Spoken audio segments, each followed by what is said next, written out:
आप सभी छात्राध्यापक और छात्राध्यापिकाओं का इस सेशन में स्वागत है। दोस्तों, आज का जो हमारा सेशन है उसका जो टॉपिक है वो गणित विषय के रेखा गणित में कोण, एंगल, ठीक है, एंगल इसका टॉपिक है, प्रकरण एंगल। और देखिए दोस्तों, पहली बात तो मैं आपसे ये कह दूं कि ये जो सीरीज चल रही है इसमें हमने पाठ्य योजना जो भी हमने फाइल बनाई थी उसको मैं आपके सामने रिप्रेजेंट करने का मेरा जो उद्देश्य है, पहला ये कि आप इसके तरीके को अच्छी तरह सीख जाएंगे कि फ़ाइल कैसे बनाते हैं। दूसरा ये कि इसका प्रेजेंटेशन जो होता है, जो श्यामपट्ट पर और छात्रों के सामने आप देते हैं वो कैसे देते हैं। और तीसरा वो कि जिस दिन आपका वाइवा होता है, मतलब जिस दिन एग्जामिनर आते हैं वो अपने सामने आपका सूक्ष्म शिक्षण का एग्ज़ाम लेते हैं, ठीक है, वो कैसे करेंगे। हालांकि तीनों का बेस यही फाइल है। और चौथा उद्देश्य ये है कि आप विभिन्न कक्षा के विभिन्न टॉपिक के कुछ उदाहरण देख सकें, जैसा कि हम इसके पहले जो है कई उदाहरण ले चुके हैं। जैसे पाठ्य योजना 1 में आपने शायद संख्या देखा था, संख्या टॉपिक हमने लिया था, और अभी कुछ हमने गणित विषय पर ही अभी हम चल रहे हैं। और अभी तक जो है जो हमारा 4 पाठ्य योजना था, 1, 2 और 3, 4, वो कक्षा 6 तक के बच्चों के लिए था। आज का जो हमारा है वो कक्षा 7 के लिए है, ठीक है, कक्षा 7 का रेखा गणित है और उसका हमारा टॉपिक है एंगल या कोण, ठीक है। तो चलिए शुरू करते हैं आज का अपना यह विषय। और दोस्तों, आपसे एक ख़ास गुजारिश है कि अगर आपको ये चीज़ें पसंद आती हों तो आप अपने जूनियर्स को या बीएड आप जहाँ भी कर रहे हों, अपने जूनियर्स को या अपने बीएड के ग्रुप में अधिक से अधिक शेयर करिए और इंटेंस लाइट यूट्यूब चैनल को सब्सक्राइब कीजिए। एक बात और कि ये जो हमने बनाया है, चूँकि हमारा वीबीएस पूर्वांचल विश्वविद्यालय से हमने बीएड किया था, तो वहाँ से हमने जो दिशा निर्देश हमारे कॉलेज में दी गई, ठीक है, उसी के अकॉर्डिंग हमने ये फाइल बनाया। तो जो विद्यालय में हमारे महाविद्यालय में बताया गया वो जिस तरीके से उस तरीके से हमने बनाया है। हालांकि यूट्यूब पे मैं देखता हूँ तो अलग अलग तरीके के लोग बनाते हैं, तो कहीं कुछ एक्सेप्ट किया जाता है, कहीं नहीं। तो आप से निवेदन यह भी है कि आप कृपया कमेंट में बताइए कि क्या इस प्रारूप में जो फाइल बनी है ये आपके यहाँ जो है एक्सेप्टेबल है कि नहीं, ये स्वीकार्य है कि नहीं, ठीक है। एक बात। दूसरा कि बीएड 3rd सेमेस्टर में अगर आप हैं और जो टीचिंग लगती है उसके लिए है फाइल। सबसे इम्पॉर्टेंट बात तो ये किसके लिए है, तो बीएड 3rd सेमेस्टर में, जैसा कि प्लेलिस्ट में भी लिखा हुआ है, उसमें जो आपकी टीचिंग लगती है, लगभग 1 महीने की टीचिंग लगती है। उस टीचिंग के दौरान जो है आप जो फाइल बना करके ले जाएंगे स्कूल में, उसमें यही फाइल लेकर के जाएंगे। तो टीचिंग के दौरान जो है आप ऐसे ही फाइल का प्रयोग करते हैं, ठीक है। और जिस दिन एग्जामिनर आपके स्कूल में, आपके महाविद्यालय में आएंगे तो ये फ़ाइल आपको वहाँ पे लेकर के जाना होगा। उसके अलावा जो भी शिक्षण सामग्रियाँ हैं विद्यालय में उपलब्ध रहते हैं, या अगर विद्यालय में आप पूछ लीजिएगा कि उसको आप स्वयं लेकर के आना है कि नहीं, तो आप उसको लेकर के विद्यालय में आइएगा। इसमें कि जो चार्ट वाला आता है श्यामपट्ट, ठीक है, जो रोल किया हुआ रहता है वो वाला आपको ले जाना होगा। अगर आप जीव विज्ञान के छात्र हैं, छात्राध्यापक हैं, तो आपको जो है रंगीन चाक का लेकर के भी जाना हो सकता है। हालांकि हमारे यहाँ ऐसी कोई बाध्यता नहीं थी, सारा चीज़ें अवेलेबल था स्कूल में ही। सिर्फ जो है कोई भी जो हमारी फ़ाइल थी उसको हम एग्जामिनर के पास जमा करते थे। एग्जामिनर कोई एक टॉपिक जो है हमको बता देते थे कि आप इस पर जो है अपना सूक्ष्म शिक्षण दीजिए, ठीक है, उसको प्रेजेंट कीजिए। और कोई भी चीज़ लिखने को भी नहीं बोलते थे, इसका सीधे ही टॉपिक को आप एक्सप्लेन करना शुरू कीजिए बच्चों के सामने। तो वो चीज़ करना होता था। लेकिन अलग अलग स्थानों पर अलग अलग चीज़ें होती हैं, तो वो आप ध्यान दीजिएगा। पहले हम फाइल आपको दिखा देते हैं एक एक पेज, ठीक है। उसके बाद फिर जो है रिप्रेजेंट कैसे करेंगे ये तो मैं हर वीडियो में बताता हूँ, इसमें भी बता दूंगा, ठीक है। चलिए शुरू करते हैं आज का अपना टॉपिक। तो देखिए, सबसे पहले जो है आपके पास ये देखिए, ये पेज है, पहला पेज इसका है, प्रस्तावना कौशल लिखा हुआ है, पाठ्य योजना 5, ठीक है। विद्यालय का नाम, ये उस विद्यालय का नाम है जहाँ जिस विद्यालय में आपकी टीचिंग लगी हुई थी, ठीक है, जहाँ पर आपकी टीचिंग 1 महीने की लगेगी उसका नाम यहाँ पे लिखना है। जैसे बाबा राम नवल दास पूर्व माध्यमिक विद्यालय मनवल जौनपुर। उसके बाद देखिए आपने एक जो है इस तरह से बनाया है 1 2 3 4 5 6 7 कॉलम और एक रो बनाया है, ठीक है, 2 रो 7 कॉलम। तो अब इसमें पहले आपने कॉलम में लिखा दिनांक, ठीक है, और दूसरे में लिखा कक्षा, फिर वर्ग, फिर विषय, फिर उपविषय, फिर कालांश, फिर अवधि। दिनांक आपने डाला है, फिर कक्षा 7, फिर वर्ग अ ब स द म से जो भी है, विषय गणित, उपविषय भी आपको लिखना है, रेखा गणित। अगर विज्ञान है तो विज्ञान में जैसे भौतिक विज्ञान, रसायन विज्ञान, गणित विज्ञान, ये इसके भौतिक विज्ञान, रसायन विज्ञान या जीव विज्ञान, ये इसके उपविषय होते हैं, ठीक है। गणित में रेखा गणित, बीज गणित, ठीक है, अंक गणित, ये सभी इसके उपविषय होते हैं। तो यहाँ पर रेखा गणित है। कालांश का मतलब होता है पीरियड, यानी चौथा पीरियड चल रहा है कौन सा, तो पंचम यहाँ पे लिखा हमने। और अवधि जो है लगभग 35 मिनट होता है। अब देखिए प्रकरण, तो जब आप फाइल बनाएंगे दोस्तों, यहाँ पर आप प्रकरण लिखेंगे, जिस प्रकरण को आपको उस दिन पढ़ाना होगा स्कूल में। प्रकरण जैसा कि हमने कोण लिखा है। उसके बाद सामान्य उद्देश्य और विशिष्ट उद्देश्य, तीनों के बारे में 4-4 या 5-5 पंक्तियाँ आपको लिखनी है। सामान्य उद्देश्य जैसा कि हम पहले आपको बता चुके हैं, अमूमन सभी विषयों में एक ही रहते हैं, जैसे कि छात्रों की गणित विषय के प्रति अभिरुचि उत्पन्न करना, छात्रों की गणित विषय के संबंधित शब्दावली में वृद्धि करना, छात्रों की मानसिक और बौद्धिक क्षमता का विकास करना, छात्रों की तार्किक क्षमता का विकास करना, ये सभी सामान्य उद्देश्य हैं। विशिष्ट उद्देश्यों की बात करें तो विशिष्ट उद्देश्य दोस्तों डिपेंड करता है किस पर, ये आपके प्रकरण पर डिपेंड करता है और आपके विषय पर भी डिपेंड करता है। तो छात्र कोण के विषय में जानकारी प्राप्त कर सकेंगे, छात्र कोण के प्रकार को समझ सकेंगे, छात्र दैनिक जीवन में कोण के उपयोग को समझ सकेंगे, ठीक है, छात्रों को कोण का उदाहरण बताना, ये सभी इसके विशिष्ट उद्देश्य हैं। या फिर छात्र गणितीय रीति से किसी चीज़ को सोचने समझने की क्षमता विकसित कर सकेंगे, ठीक है, गणितीय रीति से कोई भी विश्लेषण कर सकेंगे। तो ये इसके विशिष्ट उद्देश्य हो सकते हैं। चलिए आगे बढ़ते हैं दोस्तों, अगले पेज पे देखते हैं क्या है, आपको दिखाते हैं। देखिए अगला पेज जो है दोस्तों हमारा, इस पे देखिए सहायक सामग्री लिखा है हमने। जो सहायक सामग्रियाँ होती है, चाक, डस्टर, श्यामपट्ट आदि आपने ऐसे लिख दिया, ठीक है। उसके प्रस्तावना के प्रश्न है। अब यहाँ पर आपने जो है 3 कॉलम बनाया है, ठीक है, इस तरह से। पहले यहाँ हेडिंग डाला क्रमांक, फिर छात्राध्यापक कथन या छात्राध्यापिका कथन, जो भी आप हैं आप लिखिए, फिर छात्र कथन। उसके बाद दोस्तों आप 4-5 प्रश्न यहाँ पर आप लिखेंगे, वो प्रश्न जो आपको बच्चों से करना है, ताकि उनके मुख से संबंधित प्रकरण जो है निकल जाए, ठीक है। अब देखिए मैं इसको पढ़ देता हूँ जो हमने लिखा था।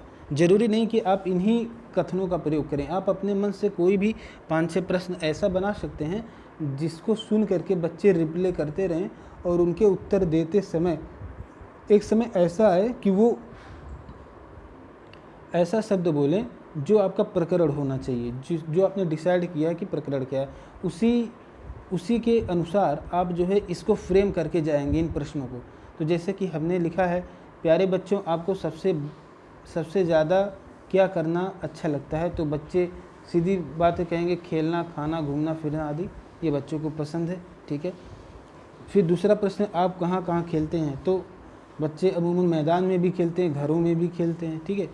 घरों में खेले जाने वाले कुछ खेलों के नाम बताइए। देखिए बच्चों ने कहा वीडियो गेम, शतरंज, लूडो, लुका छिपी आदि। लुका छिपी हालांकि आज के ज़माने में तो काफ़ी गायब हो गई, लुप्त तो होती जा रही, लेकिन जहाँ भी बच्चे अगर हैं, संयुक्त परिवार है या जहाँ बच्चे थोड़ा सा मतलब कि ज़्यादा हैं, वहाँ लुका छिपी भी खेलते हैं। तो ये स्कूलों में भी खेलते हैं, ठीक है। बरसात के मौसम में जब फील्ड में जाने का मौका नहीं मिलता तो इंटरवल में देखिए बच्चे लुका छिपी वगैरह खेलते हैं क्लासरूम में। अब देखिए अगला प्रश्न है, लुका छिपी में आप क्या करते हैं, तो अब कोई बच्चा बताएगा हम में से एक ढूंढता है और अन्य सभी छुपते हैं, इस तरह के नीचे। आप पूछेंगे आप कहाँ छुपते हैं, तो बच्चे बताएंगे बेड के नीचे, सोफे के पीछे, दीवार के कोने में।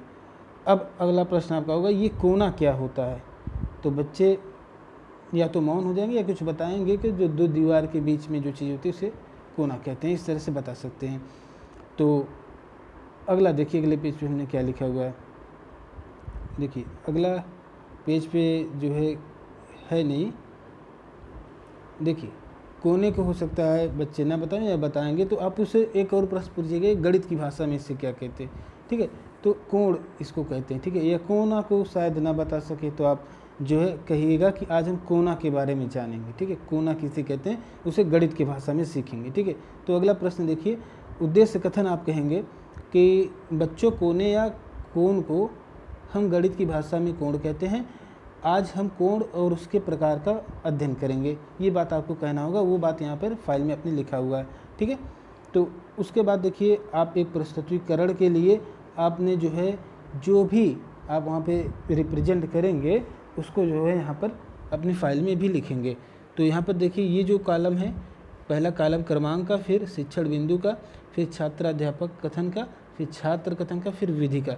इस तरह से आपको प्रस्तुतिकरण के जो है कॉलम बनाने हैं। पहला जो इस पर शिक्षण बिंदु है, देखिए कोण। अब यहाँ पर आप कोण की परिभाषा देंगे।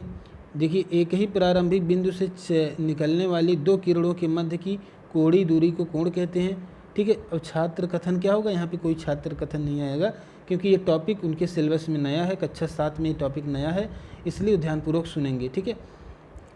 अगला है व्याख्या। व्याख्या आप इसी का करेंगे बच्चों, जैसा कि हमने बताया कि दो दीवार के बीच के स्थान को कोना कहते हैं, ठीक है। कोण शब्द की उत्पत्ति इसी कोने से हुई है। श्यामपट्ट पर देखिए, माना एक बिंदु O है जहाँ से किरण OA तथा OB निकलती है तथा बीच में, तब OA OB के बीच कोण का निर्माण होता है। कोण को प्रायः थीटा से निरूपित करते हैं, दर्शाते हैं। इस तरह से आप एक कोण बनाएंगे और श्यामपट्ट पर इसको दिखाएंगे। देखिए ये जो आपका दोस्तों ये जो चार्ट था, जिसमें आपने 1 2 3 4 5 कॉलम बनाए थे, क्रमांक, शिक्षण बिंदु, छात्राध्यापक, छात्र कथन, विधि, ठीक है। ये इसमें तो हमने एक ही पेज में लिख दिया, लेकिन यहाँ पर देखिए कम पड़ रहा था तो हमने देखिए 1 2 3 कॉलम एक में बनाया है और अगला जो है 2 कॉलम इधर बना दिया है। तो छात्र कथन और प्रविधि को अलग लिख दिया, ठीक है। तो इसको आप जो है हमने, क्योंकि जगह कमी थी इसलिए दोनों पेजों को जो है एक साथ करके इस कॉलम को बना दिया था फाइल पे। आप ऐसा बना सकते हैं। तो इस तरह से आप चीज़ें कर सकते हैं। फिर कोण का शीर्षक आप के बारे में एक टॉपिक बता दीजिए, फिर उसकी भुजाओं के बारे में बता दीजिए, फिर कोण के प्रकार के बारे में देखिए हमने लिख दिया है। देखिए हम जल्दी जल्दी पढ़ देते हैं क्योंकि आपको हो सकता है इसको नोट करना हो और इसमें लिखावट उतनी अच्छी ना हो। देखिए कोण के शीर्ष, यहाँ पर बिंदु O को कोण का शीर्ष या वर्टेक्स कहते हैं, जैसे कि यहाँ पे दिखाई दे रहा है, हमने चित्र में बनाया ऊपर, ठीक है। फिर भुजाओं की बात करेंगे। कोण को बनाने वाली दोनों किरणों को कोण की भुजाएं कहते हैं, जैसे OA और OB, ठीक है। अगला देखिए क्या है, और छात्रों का क्या कथन होगा इस आपकी बातों पर देखिए ध्यानपूर्वक सुन रहे होंगे और आप श्यामपट्ट पे जो चित्र खींच करके बच्चों को समझाते रहेंगे, ठीक है। आपकी सारी गतिविधियाँ जो श्यामपट्ट पर होंगी, जो प्रविधि होगी, यहाँ पर लिखी हुई है, यहाँ पर लास्ट में, ठीक है। उसके बाद देखिए कोणों के प्रकार के बारे में आप जानकारी देंगे। देखिए कहेंगे आप कोण निम्न प्रकार के होते हैं, तो आप जितने भी कोण होते हैं 9 कोण यहाँ पे आपने लिखा है, जैसे न्यून कोण, सम कोण, अधिक कोण, ठीक है।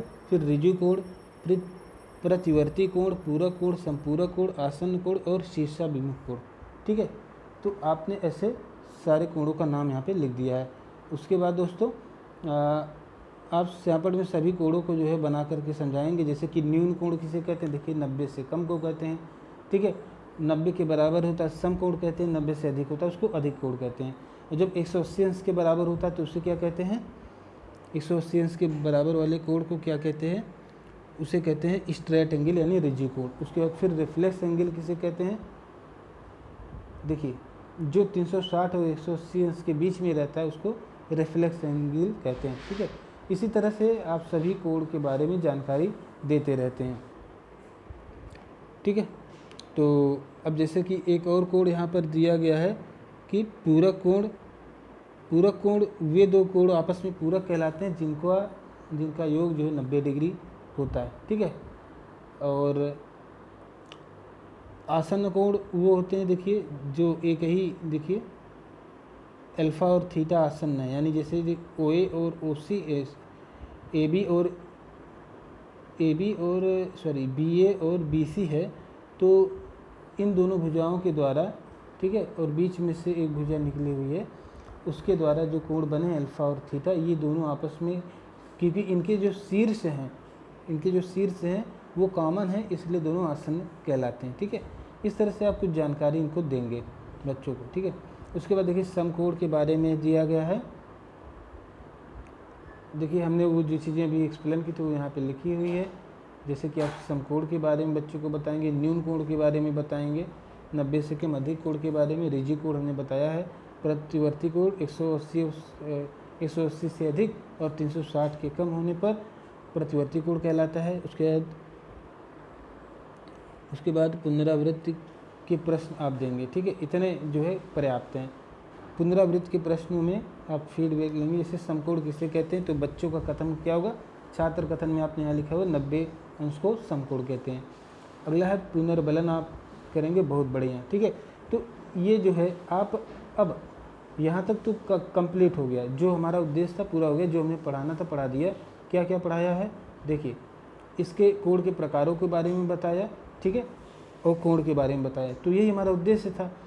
साथ ही साथ अगर आप इसको और बेहतर बनाना चाहते हैं, जैसे कि क्योंकि 35 मिनट का पीरियड है और हमने तो 16 मिनट में ख़त्म कर दिया, तो आप जो है इसके अधिक से अधिक उदाहरण दे करके वहाँ बच्चों को समझा सकते हैं। ठीक है, तो ये फाइल है, फाइल में सारी बातें नहीं लिखनी है, जो ज़रूरी बातें वही लिखनी थी। तो इस तरह से आपने फाइल देख ली दोस्तों। अब कुछ खास बातें जो लगभग मैं हर जो है क्लास में बताता चलता हूँ आपको, कि जिस दिन एग्जामिनर आएंगे उस दिन आपको क्या करना है। तो जिस दिन एग्जामिनर आएंगे आपको ये फाइल वहाँ पर लेकर के जाना है, और सबसे पहले वो आपसे फ़ाइल जमा करवा ली जाएगी। ठीक है, फिर बारी बारी से आपके अनुक्रमांक के अनुसार आपको बुलाया जाएगा, आप जाइएगा, और उसके बाद जो है जो भी टॉपिक आपको कहेंगे वहाँ एक्सप्लेन करने के लिए उसको आपको एक्सप्लेन करना होगा। समय की कमी के कारण हो सकता है कुछ चीज़ें जो लिखने अनिवार्य होता है उसके लिए मना कर सकते हैं, लेकिन अगर वो मना नहीं करते हैं तो आपको कुछ काम करना होगा। जैसे पहला पॉइंट कि प्रस्तावना कौशल आप एकदम ऊपर लिखेंगे, फिर पाठ्य योजना का नाम डालेंगे, या पाठ्य योजना नहीं भी लिखेंगे लेकिन विद्यालय का नाम जरूर आप डालेंगे। ठीक है, जिस विद्यालय में आपकी टीचिंग लगी होगी, ठीक है, या फिर अगर आप महाविद्यालय में उसमें प्रेजेंटेशन दे रहे हैं तो महाविद्यालय का नाम डाल देंगे, लेकिन ज़रूरी नहीं है, क्योंकि जो कक्षाएँ होती हैं ये 6, 7, 8 तो ये पूर्व माध्यमिक विद्यालय की ही होती हैं, तो इसलिए आप विश्वविद्यालय का नाम नहीं लिखेंगे, यही आपको लिखना होगा। उसके बाद जो सबसे इम्पॉर्टेंट बात होती है, ये जो है आपको लिखना होगा दिनांक, कक्षा, वर्ग, विषय, उपविषय, कालांश। फिर बिल्कुल इसी तरीके से इस तरह से आपको ऐसे बना लेना है, और बीच में से एक ऐसे लाइन है, इसमें दिनांक लिखेंगे, कक्षा लिखेंगे, वर्ग, विषय, उपविषय, कालांश और अवधि। फिर ये सारी बातें यहाँ पे आप लिख देंगे। उसे प्रकरण हेडिंग डालेंगे, इसके बाद ये छोड़ देंगे। प्रकरण तो आपके टीचर ने आपको बता दिया, आपके एग्जामिनर ने, कि आपको इसी विषय पे देना है। उसके बाद आप सीधे से ये दोनों आपको वहाँ पर नहीं लिखना होगा बोर्ड पर प्रेजेंटेशन करते समय, सीधे आप प्रस्तावना के प्रश्न पर चले जाएंगे, छात्राध्यापक कथन। ये सारे प्रश्न आप फटाफट पूछना शुरू करेंगे बच्चों से। जैसे ही प्रकरण आएगा, जैसे कोण शब्द आ गया ना कोना में, ठीक है, तो कोना क्या होता है, तो इसके बारे में आपको अध्ययन करना है, तो कोण, ठीक है। इसके बाद आप एक उद्देश्य कथन आप बोलेंगे अपने मुख से, उसके बाद प्रस्तुतिकरण आप शुरू कर देंगे। ठीक है, प्रस्तुतिकरण में ये चीज़ें आप पढ़ाना शुरू कर देंगे क्लास में। ठीक है, तो यही आपका कार्यविधि होगा। हाँ, एक चीज़ और, जैसे यहाँ पे आपका टॉपिक आएगा ना प्रकरण, चूँकि आपने वहाँ पे लिखा नहीं था, इसलिए यहाँ पर आकर के उसके बाद यहाँ बोर्ड पर एकदम ऊपर आप कोण लिखेंगे, प्रकरण कोण, यहाँ पे हेडिंग डाल के आपने छोड़ा हुआ था, इसको आप लिखेंगे। ठीक है, उसके बाद जो है आप जो है प्रस्तुतिकरण करना शुरू कर देंगे। कोण लिखने के बाद आप उद्देश्य कथन बोलेंगे, फिर आप प्रस्तुतिकरण करना स्टार्ट कर देंगे। ठीक है, प्रस्तुतिकरण करेंगे, उसके बाद जो है यहाँ पर इतना करने के बाद, जैसे कि हमने पुनरावृत्ति के एक ही प्रश्न लिए, आप 2-4 प्रश्न ले सकते हैं अगर आपके पास समय हो तो। ठीक है, उसके बाद अंत में 1, 2, 3 प्रश्न पूछेंगे बच्चों से, उसके बाद उन्हें पुनर्बलन देंगे। ठीक है, उसके बाद आप होमवर्क भी दे सकते हैं। अगर आप विद्यालय में, मतलब कि जहाँ पे आपकी टीचिंग लगी है वहाँ पे पढ़ा रहे हैं, तो वहाँ पर आप होमवर्क दे सकते हैं, गृह कार्य, और यहाँ पर लिखेंगे भी फाइल में कि गृह कार्य दिया गया। लेकिन अगर आप वहाँ पर टीचिंग का जो है, अगर आप सूक्ष्म शिक्षण दे रहे हैं महाविद्यालय में, तो इतना ही आपके लिए उचित होगा, और एग्जाम के पास इतना ज़्यादा समय भी नहीं होता कि आप पूरा कंप्लीट कर पाएँ। वो सिर्फ आपके बेसिक अंडरस्टैंडिंग जानना चाहता है कि आपको इसके बारे में जानकारी है कि नहीं। ठीक है, तो आज के लिए दोस्तों बस इतना ही। Thank you so much for watching this video. आपसे रिक्वेस्ट है दोस्तों कि आप अगर आपको फाइल अच्छी लगती है तो प्लीज़ इस वीडियो को अधिक से अधिक शेयर करें, अपने जूनियर्स को या फिर जो भी बीएड कर रहे हैं, एडमिशन ले रहे हैं, सबको शेयर करें, ताकि उनको जो है अपने प्रैक्टिकल वाले मतलब कि इस कार्य में काफ़ी आसानी हो और ज़्यादा उनको समस्या का सामना ना करना पड़े। ठीक है, thank you so much for watching this video. बहुत बहुत धन्यवाद।